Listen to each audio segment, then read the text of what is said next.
इस साल चारधाम यात्रा अप्रैल में ओपन हो रही है। इस वीडियो में मैं आपको कंप्लीट इन्फॉर्मेशन दूंगा कि चारधाम यात्रा कैसे कर सकते हैं, कैसे पहुंच सकते हैं, सीनियर सिटीजन्स के लिए क्या क्या सुविधा है, हेलीकॉप्टर से यात्रा कैसे कर सकते हैं, रजिस्ट्रेशन कैसे होता है, पूरा डिटेल बजट, आइटनरी और यात्रा करते हुए कौन सी बातों का ध्यान रखें, हर छोटी बड़ी इंफॉर्मेशन आपको इस वीडियो में मिल जाएगी। सो वीडियो को पूरा जरूर देखिएगा और चैनल को सब्सक्राइब जरूर करें। उत्तराखंड की इस चारधाम यात्रा को छोटा चारधाम कहा जाता है, जिसमें केदारनाथ, बद्रीनाथ, यमुनोत्री और गंगोत्री धाम की यात्रा होती है। हर साल लाखों की तादाद में भक्त चारधाम यात्रा करते हैं। चारधाम यात्रा हर साल गर्मियों की शुरुआत में अप्रैल एंड और स्टार्टिंग मई के बीच में शुरू होती है। इस साल 2026 में ये यात्रा 19 अप्रैल को अक्षय तिथि से शुरू होगी। 19 अप्रैल को यमुनोत्री और गंगोत्री, 22 अप्रैल को केदारनाथ धाम और 23 अप्रैल को बद्रीनाथ धाम के कपाट खुलेंगे और यात्रा नवंबर तक चलेगी। चारधाम यात्रा आप हरिद्वार, ऋषिकेश या फिर देहरादून से शुरू कर सकते हैं। तीनों ही जगह से चारधाम यात्रा की शुरुआत की जा सकती है। ट्रेन की बात करें तो हरिद्वार, ऋषिकेश और देहरादून तीनों ही जगहों पर रेलवे स्टेशन मौजूद है। आपके शहर से जहां की भी ट्रेन इजीली मिल जाए, वहां की ट्रेन लेकर आप आ सकते हैं। फ्लाइट से आप आना चाहें तो देहरादून में एयरपोर्ट भी मौजूद है, जहां तक आप फ्लाइट से आ सकते हैं। बस से भी आप हरिद्वार, ऋषिकेश या देहरादून इजीली पहुंच सकते हैं। जो सा भी ऑप्शन आपको कन्वीनियंट लगे, आप उसको चूज कर यहाँ पर आ सकते हैं। ये तीनों ही जगहें एक दूसरे से 30 से 50 किलोमीटर की दूरी पर स्थित हैं। मोस्टली भगत हरिद्वार हर की पौड़ी में गंगा जी में डुबकी लगाकर चारधाम यात्रा की शुरुआत करते हैं। सो फर्स्ट डे आप हरिद्वार, ऋषिकेश या देहरादून में स्टे करें और इन जगहों को एक्सप्लोर करें। मेन यात्रा अगले दिन शुरू होती है। सो अब जानते हैं डे बाय डे कैसे चारधाम यात्रा करनी चाहिए। चारधाम यात्रा हमेशा पश्चिम से पूर्व की ओर यानी यमुनोत्री से शुरू होकर गंगोत्री, केदारनाथ और अंत में बद्रीनाथ धाम पर समाप्त होनी चाहिए। सो यमुनोत्री धाम पहुंचने के लिए जहां पर भी आप रुके हैं, हरिद्वार, ऋषिकेश या देहरादून, वहां से जानकी चट्टी के लिए आ जाएं। हरिद्वार से जानकी चट्टी की दूरी लगभग 210 से 240 किलोमीटर है, जिसे तय करने में आपको 7 से 9 घंटे का समय लगता है। यात्रा आप अर्ली मॉर्निंग 5 से 6 बजे तक शुरू कर लें, क्योंकि शुरुआती दिनों में काफी भीड़ होती है, ट्रैफिक भी होता है और पहाड़ी रास्तों पर टाइम भी लगता है। हरिद्वार बस स्टैंड से सुबह 5 बजे बस चलती है।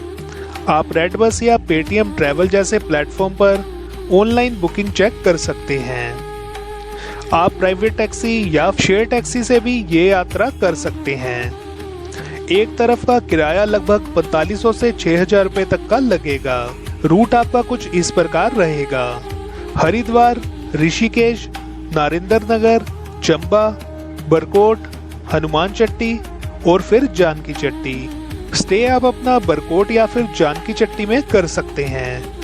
दोनों जगहों में रुकने के अपने अलग फायदे हैं। बरकोट में आपको अच्छे स्टे ऑप्शन और बेटर फैसिलिटीज मिल जाएंगी। मोस्टली यात्री हरिद्वार से यहाँ आकर रुकना पसंद करते हैं, क्योंकि एक ये बड़ा कस्बा है और यहाँ पर आपको अच्छे hotel, home stay, ATM, hospital और मार्केट की बेहतर सुविधाएं मिल जाएंगी। ये जानकी चट्टी से लगभग 45 से 50 किलोमीटर पहले पड़ता है।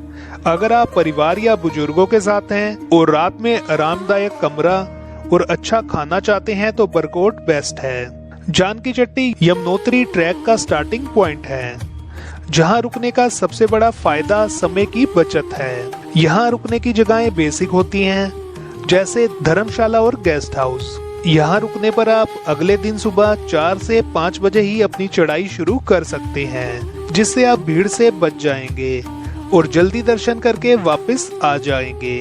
जो लोग ट्रैकिंग जल्दी शुरू करना चाहते हैं और बजट यात्रा कर रहे हैं, उनके लिए जानकी चट्टी बेस्ट है। जानकी चट्टी से मंदिर तक पहुंचने के लिए 6 किलोमीटर की चढ़ाई करनी पड़ती है। इसमें लगभग 2 से 3 घंटे का समय लगता है। जो लोग पैदल नहीं चल सकते उनके लिए जानकी चट्टी से घोड़े, खच्चर, पालकी और पिट्ठू की सुविधा उपलब्ध है।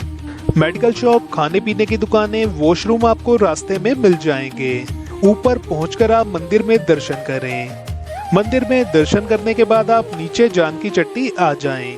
जानकी चट्टी से गंगोत्री पहुंचने के लिए आपको वापस बरकोट और फिर बरकोट से उत्तरकाशी के रास्ते जाना होता है।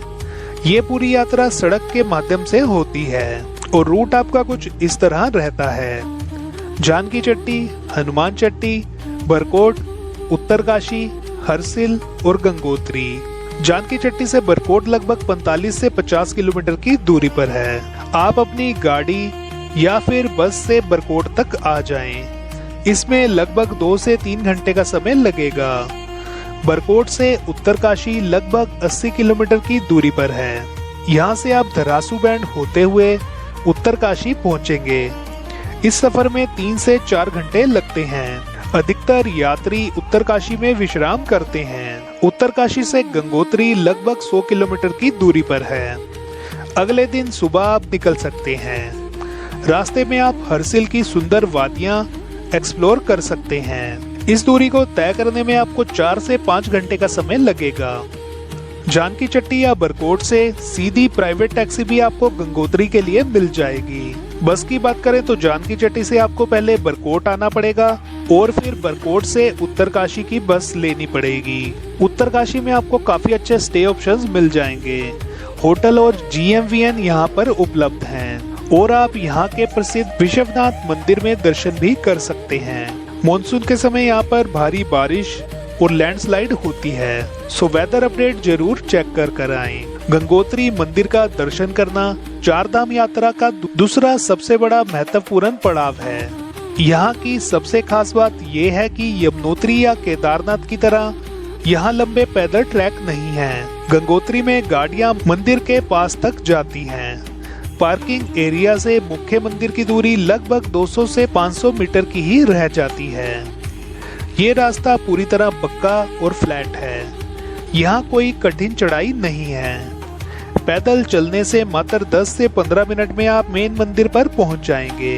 यदि कोई चलने में असमर्थ है तो व्हीलचेयर भी यहाँ पर उपलब्ध है। गंगोत्री मंदिर के कपाट सुबह 6:15 पर खुलते हैं और दोपहर 2 बजे पर भोग के लिए बंद होते हैं। फिर शाम को 3 बजे से रात के 9 बजे तक ये मंदिर खुला रहता है। शाम को गंगा आरती का समय 6:30 बजे से 7 बजे तक का रहता है, जो कि बहुत ही दिव्य आरती होती है। अगर आप इस टाइम में मंदिर में हैं तो आरती बिल्कुल भी मिस ना करें। मंदिर के ठीक बगल में ही पवित्र भागीरथी नदी बहती है। श्रद्धालु यहाँ पर स्नान करते हैं और फिर मंदिर में दर्शन के लिए जाते हैं। गंगोत्री काफी ऊंचाई पर है, इसलिए यहाँ दिन में भी अच्छी ठंड होती है, सो अपने साथ वुलन्स जरूर कैरी करें। गंगोत्री में दर्शन करने के बाद मंदिर के पास ही वह शिला है जहाँ पे राजा भागीरथ ने तपस्या की थी। वापसी में आप हरसिल रुक सकते हैं, जो कि अपनी नेचुरल ब्यूटी और एप्पल ऑर्चार्ड्स के लिए फेमस है। गंगोत्री से केदारनाथ की यात्रा सबसे लंबी और थकान देने वाली होती है, क्योंकि ये एक पहाड़ से दूसरे पहाड़ की ओर उत्तरकाशी से रुद्रप्रयाग जिले की यात्रा है। गंगोत्री से केदारनाथ पहुंचने के लिए आपको सबसे पहले सोनप्रयाग पहुंचना होता है। गंगोत्री से सोनप्रयाग की दूरी लगभग 300 से 320 किलोमीटर है। इसे तय करने में 12 से 14 घंटे का समय लगता है और रूट आपका गंगोत्री, उत्तरकाशी, धरासू बैंड, टिहरी, श्रीनगर गढ़वाल, रुद्रप्रयाग, गुप्तकाशी और सोनप्रयाग रहता है। एक दिन में इतनी लंबी दूरी तय करना मुश्किल होता है, इसलिए रास्ते में रुकना बेहतर रहता है। सबसे अच्छा आप गुप्तकाशी या फाटा में स्टे कर सकते हैं। यहाँ से केदारनाथ पास ही है और अगले दिन सुबह जल्दी आप सोनप्रयाग पहुँच सकते हैं। अगर आपको देर हो जाए तो आप श्रीनगर या रुद्रप्रयाग ही रुक सकते हैं। अगर आप ट्रैक के बहुत करीब रुकना चाहते हैं तो फिर आप अपना स्टे सोनप्रयाग या गौरीकुंड कर सकते हैं, लेकिन यहाँ पर होटल जल्दी भर जाते हैं, सो इस बात का ध्यान रखें। गंगोत्री या उत्तरकाशी से सीधी प्राइवेट टैक्सी सोनप्रयाग के लिए ले सकते हैं।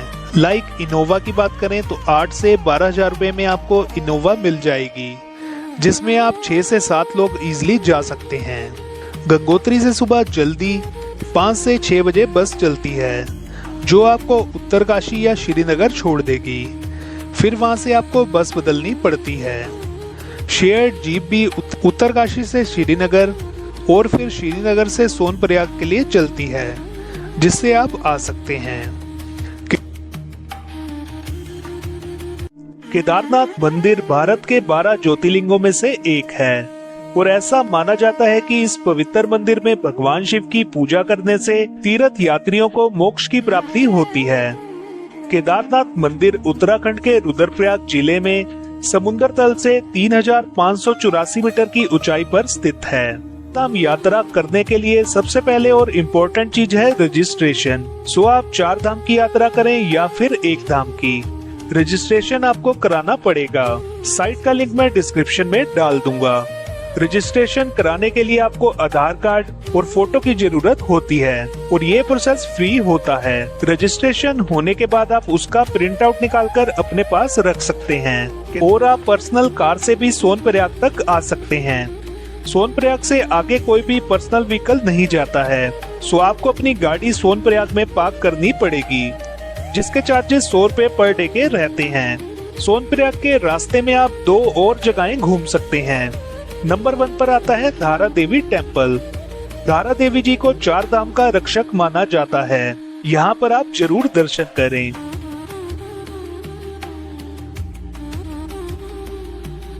सेकंड, आप देवप्रयाग घूम सकते हैं। देवप्रयाग में आप संगम देख सकते हैं, जहाँ पर अलकनंदा और भागीरथी नदी एक दूसरे से मिल रही है। अगर आपके पास एक्स्ट्रा लगेज है और आप आगे यात्रा में नहीं लेकर जाना चाहते तो आप होटल के क्लोक रूम में रख सकते हैं, जिसके चार्जेस 100 रुपए पर डे के रहते हैं और फूड के भी ऑप्शंस आपको इजीली मिल जाएंगे। वेज थाली की बात करें तो 100 से 150 रुपए में आपको वेज थाली मिल जाएगी। बेस्ट टाइम की बात करें तो मई टू जून में आपको सबसे ज्यादा भीड़ केदारनाथ में देखने को मिलेगी। इस टाइम होटल और अन्य चीजों के रेट भी एवरेज से थोड़े ज्यादा मिल सकते हैं। जुलाई अगस्त रेनी सीजन रहता है तो इस टाइम में भीड़ भी थोड़ी कम हो जाती है। सो सबसे बेस्ट सीजन रहता है केदारनाथ यात्रा का सितंबर, अक्टूबर और नवंबर का।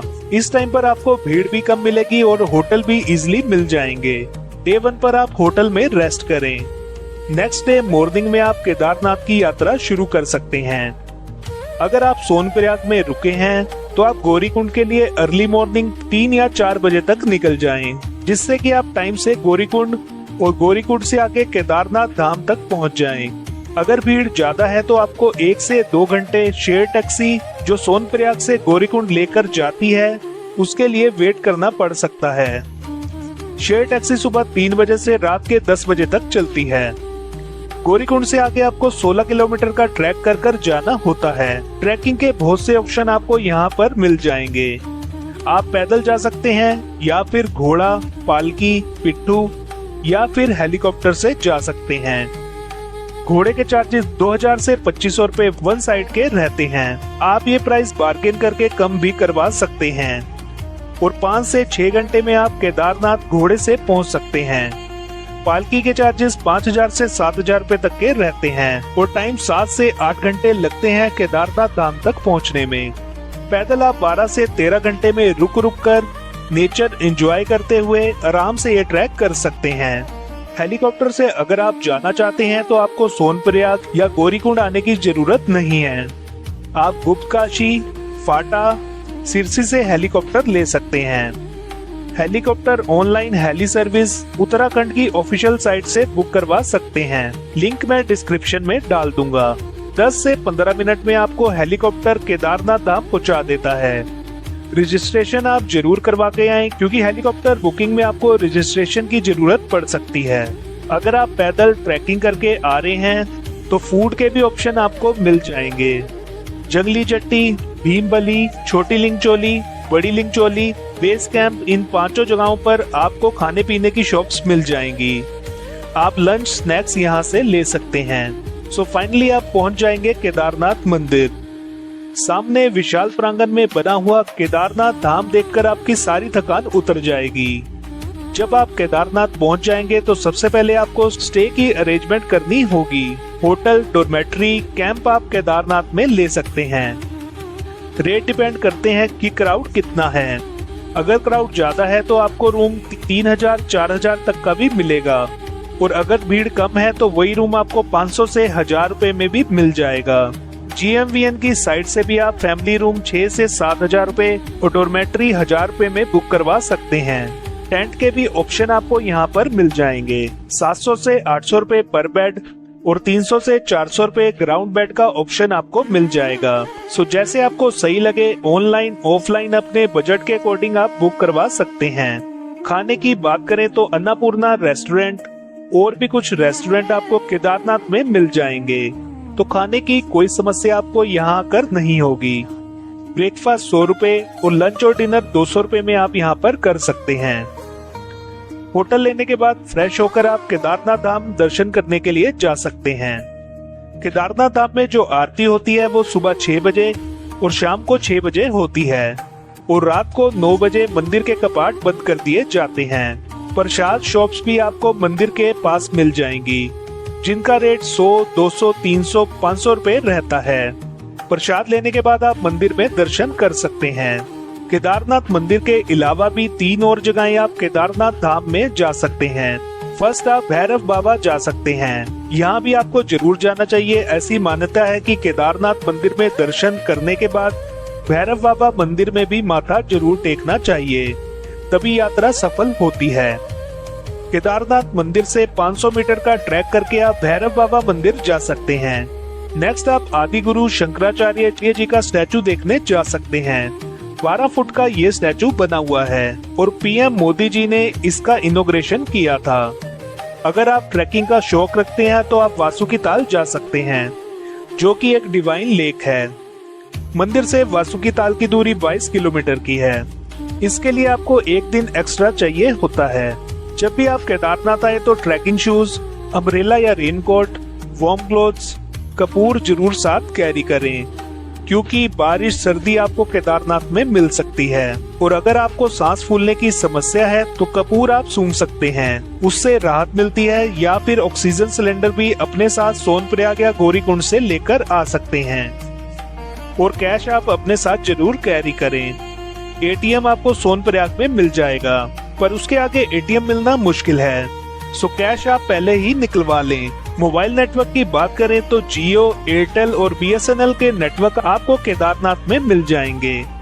केदारनाथ के दर्शन करने के बाद 4 धाम यात्रा का अंतिम और चौथा पड़ाव बद्रीनाथ धाम है। सोनप्रयाग से बद्रीनाथ की दूरी लगभग 210 से 220 किलोमीटर की है और पहुंचने में आपको लगभग 7 से 9 घंटे का समय लगता है।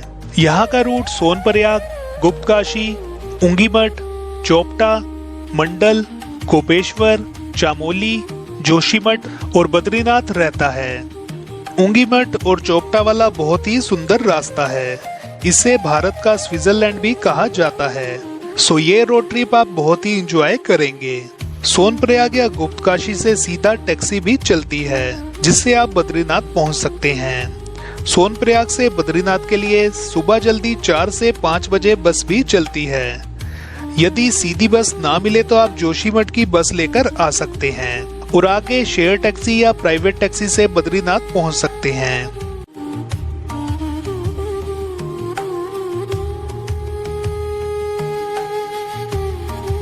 कार पार्किंग भी आपको बद्रीनाथ में मिल जाएगी, जो कि मंदिर से 500 से 600 मीटर की दूरी पर है। स्टे की बात करें तो बद्रीनाथ में आपको होटल, आश्रम और धर्मशाला मिल जाएंगे। अगर आप होटल लेना चाहें तो होटल आपको मंदिर से 1 से 2 किलोमीटर की दूरी पर मिलेगा। मंदिर के आसपास आपको आश्रम और धर्मशाला मिल जाएंगे और आप GMVN के गेस्ट हाउस में भी रुक सकते हैं, जिसे आप gmvnonline.com से बुक करवा सकते हैं। GMVN गेस्ट हाउस में आपको डॉर्मेट्री का भी ऑप्शन मिल जाएगा। होटल आपको 1000 से 3000 रुपए और आश्रम और धर्मशाला 500 से 1500 रुपए तक में मिल जाएगी। रेट वेरी कर सकते हैं एज पर क्राउड। अगर भीड़ ज्यादा हो तो होटल और आश्रम के रेट भी बढ़ जाते हैं। होटल लेने के बाद आप डे 1 पर होटल में रेस्ट करें और सुबह बद्रीनाथ जी के दर्शन के लिए निकल जाएं।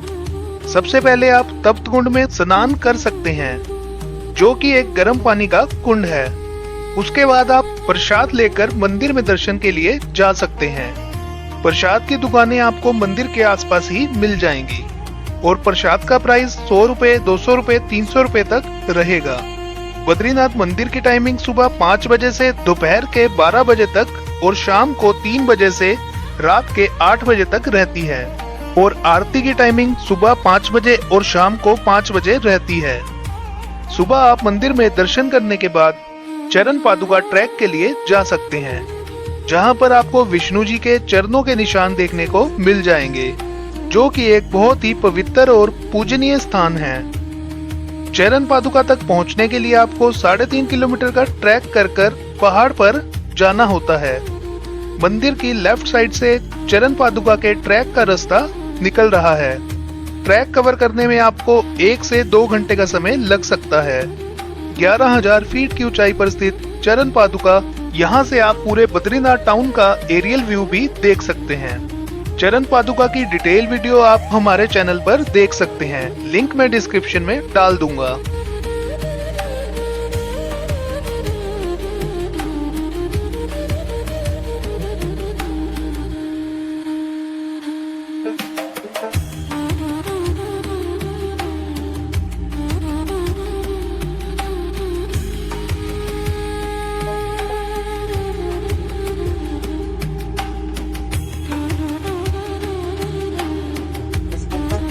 चरण पादुका से आने के बाद आप चाहें तो माना विलेज घूमने जा सकते हैं। बद्रीनाथ से माना की दूरी 3 किलोमीटर ही है और शेयर टैक्सी से आप माना विलेज 50 रुपए में जा सकते हैं। जब आप इतनी दूर आए हैं तो यहाँ भी आपको जरूर जाना चाहिए।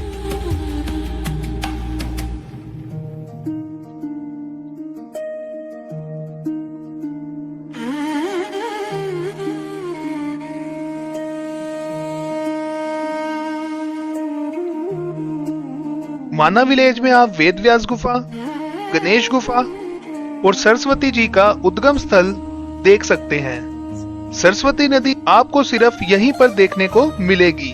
माना से आगे निकलते ही सरस्वती नदी लुप्त हो जाती है। माना विलेज की हिस्ट्री जानने के लिए माना की डिटेल वीडियो हमारे चैनल पर आपको मिल जाएगी, उसे भी जरूर देखिएगा, लिंक मैं डिस्क्रिप्शन में डाल दूंगा। और आप यहाँ पर भीम पुल देख सकते हैं। कहा जाता है कि पांडव यहीं से होकर स्वर्ग गए थे। डिटेल्स के लिए आप माना विलेज वाली वीडियो जरूर देखें।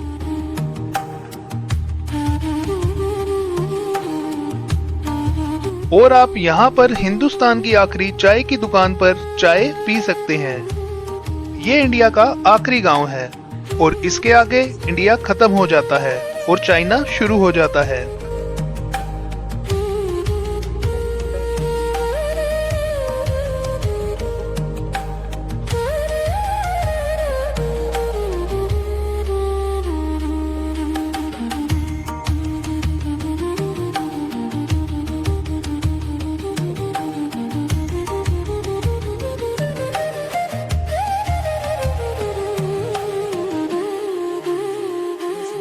फूड की बात करें तो फूड के काफी सारे ऑप्शन आपको बद्रीनाथ मार्केट में मिल जाएंगे, जो कि मंदिर के बिल्कुल पास में ही स्थित है।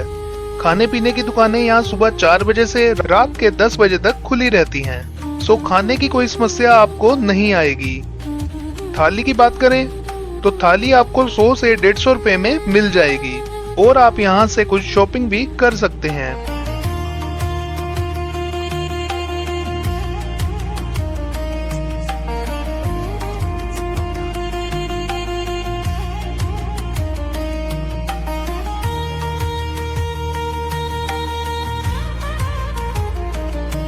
अगर आप बद्रीनाथ में पिंडदान करना चाहते हैं तो मंदिर से आते हुए जहां से आप एग्जिट करेंगे वहां पर बना हुआ है ब्रह्म कपाल। ब्रह्म कपाल में पितर पिंडदान किया जाता है। सो अगर आप पिंडदान करना चाहते हैं तो यहाँ पर कर सकते हैं। एटीएम की बात करें तो एटीएम भी आपको बद्रीनाथ में मिल जाएगा। पीएनबी का एटीएम बिल्कुल मंदिर के सामने ही है। सेफर साइड आप कैश अपने पास जरूर रखें। बद्रीनाथ में दर्शन करने के बाद आप वापस हरिद्वार आ जाएं। बद्रीनाथ से हरिद्वार लगभग 300 किलोमीटर की दूरी पर पड़ता है। रास्ते में आप 5 केदार जैसे रुद्रप्रयाग, देवप्रयाग, करणप्रयाग आदि के दर्शन कर सकते हैं। सो 4 धाम यात्रा और ये सभी स्थान घूमने के लिए आपको 9 से 10 दिन लगते हैं। रजिस्ट्रेशन आप मोबाइल में या फिर प्रिंट फॉर्म में अपने साथ जरूर कैरी करें। हेलीकॉप्टर से 4 धाम यात्रा करने के लिए आपको मुख्य रूप से देहरादून से अपनी यात्रा शुरू करनी होगी। ये उन श्रद्धालुओं के लिए सबसे अच्छा विकल्प है जो कम समय में या बिना पैदल चले दर्शन करना चाहते हैं। हेलीकॉप्टर यात्रा आमतौर से 5 से 6 दिन की रहती है, जिसमें आप फर्स्ट डे देहरादून आ जाएं। डे 2 पर आपको देहरादून से यमुनोत्री, खरसाली हेलीपैड पर लेकर जाया जाता है। यहाँ से मंदिर तक पालकी या फिर घोड़े से जाना होता है। डे 3 पर आप खरसाली से हरसिल हेलीपैड तक जाते हैं। यहाँ से आगे गंगोत्री मंदिर बाय रोड लेकर जाया जाता है। डे 4 पर आप हरसिल से केदारनाथ, फाटा, सिरसी, गुप्तकाशी होते हुए केदारनाथ मंदिर पहुँचते हैं। हेलीपैड से मंदिर बहुत ही पास है। डे 5 पर आप केदारनाथ से बद्रीनाथ हेलीकॉप्टर से पहुँचते हैं। हेलीपैड से मंदिर 5 से 10 मिनट की दूरी पर है और डे 6 पर आप बद्रीनाथ से देहरादून वापस आ जाते हैं। पूरी 4 धाम यात्रा हेलीकॉप्टर से करने के लिए आप ऑपरेटर जैसे हिमालयन हेली, हेरिटेज एविएशन या पॉन हैंड से ऑल इंक्लूसिव पैकेज ले सकते हैं, जिसमें helicopter ticket, hotel stay, VIP दर्शन और खाना शामिल होता है। इस पैकेज के लगभग आपके 2 लाख से 2.5 लाख रुपए लग जाएंगे। वहीं अगर आप 2 धाम कवर करते हैं, केदारनाथ धाम और बद्रीनाथ धाम, तो लगभग 1,25,000 से 1.5 लाख रुपए का खर्चा आएगा। मई, जून और सितंबर और अक्टूबर हेलीकॉप्टर यात्रा के लिए सबसे अच्छा टाइम माना जाता है। जुलाई और अगस्त रेनी सीजन रहता है, तो उस टाइम पर उड़ानें भी काफी रद्द होती हैं, सो इस बात का ध्यान रखें। वहीं अगर आप 4 धाम यात्रा बाय रोड करते हैं, जो कि मोस्टली लोग करते हैं, तो उसका बजट आपका कुछ इस तरह रहेगा। पूरी 4 धाम यात्रा अच्छे से करने के लिए आपको 9 से 10 दिन चाहिए होते हैं। सो अगर आप 2 लोग आ रहे हैं और 2,000 रुपए पर डे तक का होटल ले रहे हैं, तो 9 दिन का होटल का खर्चा 18,000 रुपए रहेगा, जो कि 2 लोगों में डिवाइड होकर 9,000 रुपए पर पर्सन। फूड का 6,000 रुपए पर पर्सन। ट्रांसपोर्टेशन अगर आप टैक्सी से ट्रेवल कर रहे हैं तो 15,000 रुपए पर पर्सन। वैसे आप बस से भी ट्रेवल कर सकते हैं, पर वो थोड़ा हेक्टिक रहता है बार बार बस चेंज करना। सो अप्रोक्स खर्चा आपका 25,000 से 30,000 रुपए पर पर्सन तक का आएगा। 4 धाम यात्रा का ऑफलाइन पैकेज भी आप हरिद्वार से बुक करा सकते हैं। कई सारी टूर ऑपरेटर्स की शॉप्स मिल जाएंगी। सो आप अपने कन्वीनियंट के अकॉर्डिंग कोई भी ऑप्शन चूज कर 4 धाम यात्रा कर सकते हैं। सो वीडियो अच्छी लगी तो वीडियो को लाइक, शेयर और चैनल को सब्सक्राइब जरूर करें। मिलते हैं आपसे नेक्स्ट वीडियो में, तब तक के लिए हैप्पी ट्रैवलिंग।